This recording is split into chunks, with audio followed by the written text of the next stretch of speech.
देखो आज हम लोग ट्रिग्नोमेट्री पढ़ेंगे, ठीक है। तो ट्रिग्नोमेट्री में अनुपात पढ़ना है। क्या पढ़ना है? अनुपात के बारे में। तो अनुपात में साइन कॉस टैन ये सब का वैल्यू कैसे कितना कितना होगा उसको याद करना रहता है। तो याद करना नहीं, सीखना है सिर्फ, ठीक है। देखो कैसे निकालेंगे सबका।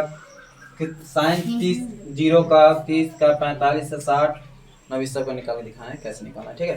तो देखो कुछ नहीं करना है, जो भी वैल्यू निकालना साइन का पहले निकालना है। देखो कैसे निकालोगे, पहले देखो जीरो से एक दो ले लो, नीचा में 4 रख दो सब में, सब के लिए।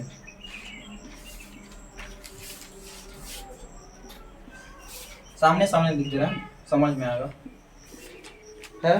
तुमको काउंटिंग आता है? जीरो से जीरो, फिर 1 2 3 4, ठीक है। सब पे रूट चढ़ा दो।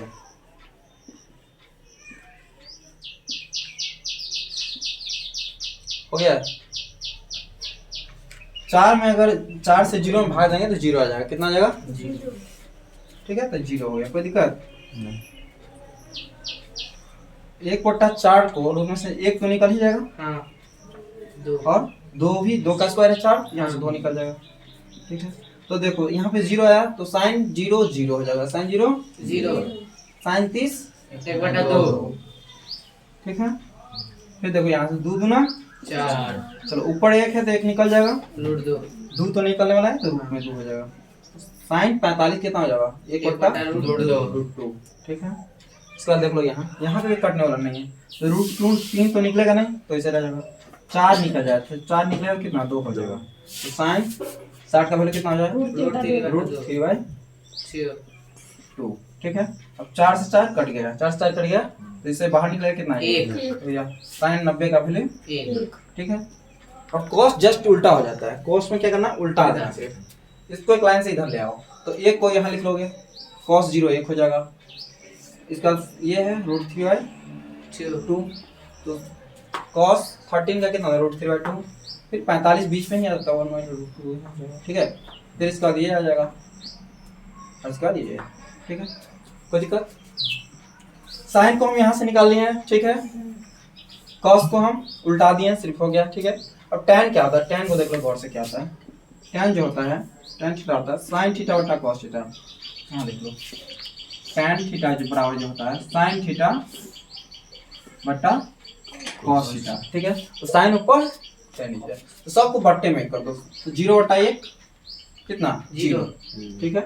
अब यहाँ पे बट्टा करोगे तो 2 से 2 कट जाएगा, 2 से 2 कट जाएगा तो यहाँ हो जाएगा 1/√3, ठीक है।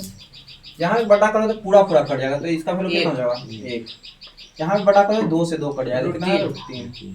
अब 1 को जब 0 से भाग देते हैं अनडिफाइंड हो जाता है। जब किसी भी संख्या को हम 0 से भाग देंगे तो क्या हो जाएगा? अनडिफाइंड। तो इसका वैल्यू कितना हो जाएगा?